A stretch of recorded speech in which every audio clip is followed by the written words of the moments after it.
Bonjour tout le monde, bienvenue pour cette nouvelle vidéo dédiée à Ansible avec notre cas pratique où on s'intéresse au déploiement envoyé de HAProxy et Consul en duo. Donc ça c'est pour faire le pendant de la série de vidéos de la playlist où on s'est intéressé à Consul avec HAProxy, Consul Template. Donc le but c'est d'orchestrer ce qu'on a vu dans cette playlist. Donc aujourd'hui on va voir trois modules super importants au niveau d'Ansible qui sont pas compliqués et qu'on utilise très très souvent. Donc les deux premiers modules c'est le groupe et le user. Donc bien sûr comme ses noms l'indiquent, il s'agit de créer des groupes et de créer des users. Donc si on a une documentation Ansible qui est très très bien faite là-dessus. Si on fait Ansible groupe par exemple, donc là, hop, sur le premier, on a la documentation Ansible qui nous explique comment fonctionne le module groupe avec un exemple en dessous. Donc le module, on l'appelle toujours de la même manière, avec un nom, un état, si on veut qu'il soit présent ou pas. Et puis on peut passer d'autres éléments, notamment indiquer si c'est un groupe de type système ou pas. Sur les users, c'est un petit peu plus fourni. Sur les users, voilà, toujours, on trouve facilement la documentation.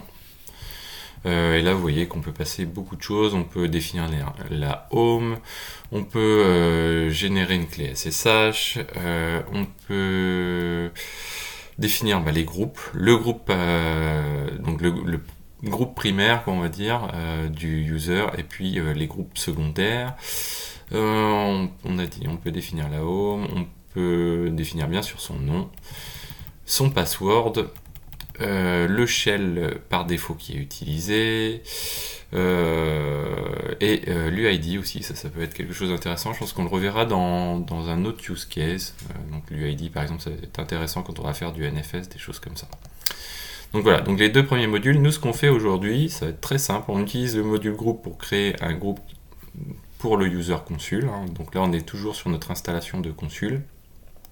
Et puis on va créer un user qui s'appelle Consul, sur lequel on veut pas qu'il ait de shell disponible, donc on va utiliser le sbin no-login. On va définir en type système et on va dire que son groupe principal c'est le groupe Consul. Donc on va commencer par faire ça. Moi à l'heure actuelle je repars du dépôt qu'on avait précédemment, donc si on regarde, voilà. Donc dans ce dépôt, qu'est-ce qu'on a? Hop. On a notre inventory, notre playbook et notre répertoire de rôles où on a deux rôles, un rôle Consul, un rôle HAProxy. Dans notre host, qu'est-ce qu'on a? On a pour l'instant que deux machines. Le but étant d'en avoir plusieurs au niveau de Consul. On va avoir une machine HAProxy ici et une machine Consul ici qui vont se créer via le playbook. Donc le playbook, on a vu, c'est l'assemblage en fait entre d'un côté l'inventory et de l'autre côté les rôles. Et là on dit tout simplement, voilà, pour le groupe qui s'appelle HAProxy, tu me joues le rôle HAProxy, et pour le groupe Consul, tu me joues le rôle Consul. Voilà. Alors, hop, on va retourner éditer notre rôle Consul. On va se rendre dans Task. Comme je vous l'ai dit, Task c'est la porte d'entrée en fait pour pouvoir faire des modifications. En tout cas, c'est par là qu'est utilisé un rôle. Et là, première chose à faire, on va dire voilà, create user Consul. Donc là, qu'est-ce qu'on va utiliser? On va utiliser le module user. Alors d'abord, on va créer le groupe parce que sans groupe, le user va nous poser problème. On va dire le name. On va l'appeler Consul. Je crois qu'on a mis système. On dit que c'est un groupe système et state de point present. Donc bien sûr, on veut qu'il soit présent. Donc on va checker si ça correspond à ce qu'on veut. Voilà. Hop, OK. Ensuite, on va créer le user. Donc create user Consul. Là, j'ai modifié la tâche ici, son nom, tout simplement. On n'avait pas mis. Voilà, on est sur le groupe et ici on est sur le user. Donc toujours très important de bien bien documenter, de bien de bien utiliser les noms de tâches, parce que sinon très rapidement on s'y retrouve pas quoi, en fait. Alors ensuite ici ce qu'on va faire, donc on utilise le module user, on va dire qu'on a un nom de user qui s'appelle consul. Hop. Il est également en système. Et je crois que derrière c'est le bash, comment c'est, shell, voilà, bien sûr. Shell, sbin no login. Donc pour ne pas permettre, ça c'est une question plutôt de sécurité, state present. Donc je pense que là on a fait le tour aussi. Voilà. Ok. Ah, mince. Donc là, on va lancer notre installation. Donc, on va se connecter que sur la 172.17.0.3.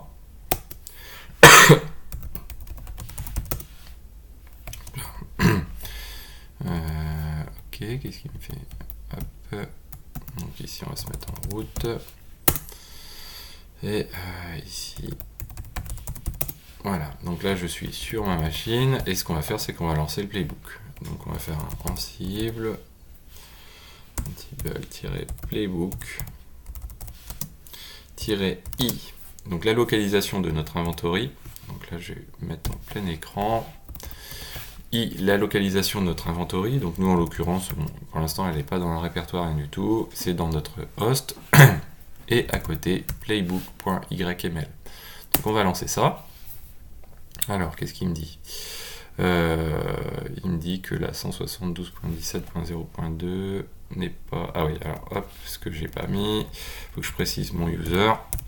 Donc là, en l'occurrence, j'utilise OK. Voilà, donc là c'est parti. Donc là il va installer HAProxy, il va installer, donc il va travailler sur les deux machines. On aurait pu spécifier un élément pour travailler sur une seule machine, on va le faire dans le run suivant. Et ce qu'on va faire, c'est qu'on va continuer nos modifications. Alors on va voir la suite. Donc nous, ce qu'on veut faire ensuite, c'est utiliser le module file. Le module file, qu'est-ce qui va nous permettre? C'est de créer des répertoires. Donc très très important encore, quelque chose qui va nous permettre de créer des répertoires, c'est quelque chose qu'on fait tout le temps au niveau système, donc c'est assez important. Donc on va se rendre là une fois de plus dans Google, on va regarder ici, donc on va Ansible file, je pense qu'on va trouver la doc facilement, si ça doit être bon, non, celui-ci, hop, voilà, donc le module file. Donc lui, il s'occupe aussi bien, comme son nom ne l'indique pas, des fichiers, donc file, mais aussi des répertoires et des liens symboliques. Donc là, qu'est-ce qu'on retrouve dedans? On retrouve donc là les access time, donc ça c'est pas quelque chose qu'on va utiliser très souvent. Force, ça va permettre de surcharger le fait de créer, alors là c'est pour les liens symboliques, le groupe auquel appartient un répertoire, le mode, alors le mode c'est 0.777 si on veut toutes les permissions, c'est le niveau de permission en fait, classique en Linux, mais c'est bien en chiffres qu'il faut l'indiquer, et il faut bien l'indiquer en totalité, c'est-à-dire on va pas mettre 755, on va mettre 0,755, on met l'intégralité des chiffres. Ensuite, le owner aussi, qu'on peut indiquer. Donc là, ça va être extrêmement intéressant pour nous. Nous, ce qu'on veut, c'est que le user console soit owner. Donc vous voyez qu'il y a déjà un ordre des choses à respecter, c'est-à-dire qu'on va d'abord créer les users, créer les groupes, pour pouvoir ensuite créer nos répertoires et affecter les droits qui vont bien et les owners et groupes auxquels appartiennent ces répertoires. Ensuite, le pass, donc là c'est le chemin du fichier ou des répertoires. Et donc ce qui sera créé, c'est la dernière étape, sauf si on utilise le recurse. Le recurse, lui, c'est l'équivalent du mkdir-p qui permet de créer toute la chaîne qui correspond d'un bout à l'autre. Alors les SE level et le state. Le state est extrêmement important parce qu'il va nous permettre de définir si on crée un répertoire, si on crée un fichier, si on crée un hard link ou si on crée un lien symbolique classique ou si on fait un simple touch pour créer un fichier. Et là, ce qui est bien, c'est qu'on a tous les exemples, alors une grosse partie des exemples possibles avec ce module. Donc ça, c'est assez cool. Alors, on va voir si notre installation a abouti. Donc elle a abouti. Donc on a notre consul qui est installé sur notre machine. Donc on va continuer à modifier notre playbook. Hop. Hop. Donc j'en suis ici. Toc. Donc on en est à la création du user. Donc nous on a dit qu'on allait créer des répertoires. Name .create directory for consul data. Parce qu'il va nous falloir un répertoire de data pour consul. Donc là on utilise le module file. On va utiliser le pass. Et là le pass on va lui dire dans varlib consul. Quoi, tu vas nous créer varlib consul. Donc varlib existe déjà, donc nous on crée simplement la partie consul. Si varlib n'existait pas, pour s'assurer que toute la chaîne soit créée, on aurait utilisé un recurse 2.is. Et là, donc nous ce qu'on va dire, on va indiquer le directory, le mode et le user. Donc le directory, donc c'est un state directory.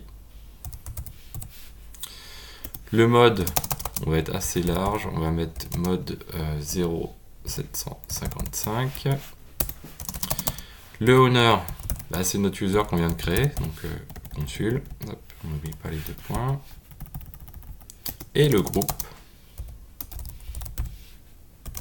également consul. Donc ça c'est cool. Ensuite, on va répéter la même chose, donc on va dire name, deux points, create directory for consul configuration. Donc là, c'est l'endroit où on va stocker notre configuration consul. File, deux points. Et là, on va indiquer pass, deux points, etc consul .d, il me semble, slash. Donc là, on va checker simplement qu'on soit bien sur ce qu'il faut. Ouais, consul.d, c'est ça. Ok. Donc ensuite, on veut créer quoi? Un directory, toujours. State.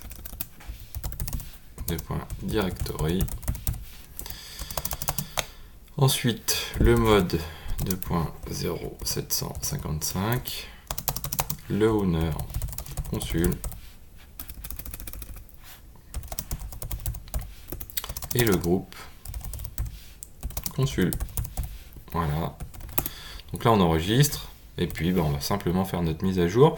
Alors, sur Ansible, voilà, la petite astuce. Donc, -i, on va forcer le fait qu'on balaye tous les hosts et qu'on applique toutes les choses, tous les éléments qu'il y a réalisés sur tout notre inventory. Nous, ce qu'on veut faire, c'est fonctionner sur une seule machine précisément. Donc, nous, on va préciser en plus du -i, le -l.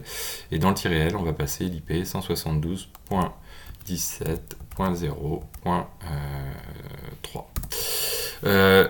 Là, attention, moi j'utilise l'IP, ça ne veut pas dire qu'à chaque fois il faut utiliser l'IP. Ce qu'il faut utiliser, c'est la référence du fichier inventory.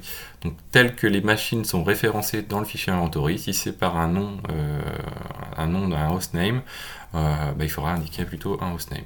Donc là, je relance. Donc là, vous voyez qu'il a bien skippé tout ce qui est HAProxy. Parce que pour lui, la machine 172.17.0.3 n'était pas concernée. Et là, vous voyez qu'il vient, donc on avait déjà fait toutes les autres tâches.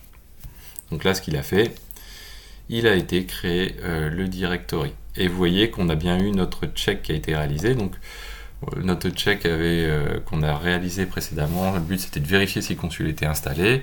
Et on utilisait une variable consul existe. Si elle existe, la tâche suivante qui était le téléchargement de consul et son dézip était skippée. Voilà, donc là elle est bien skippée.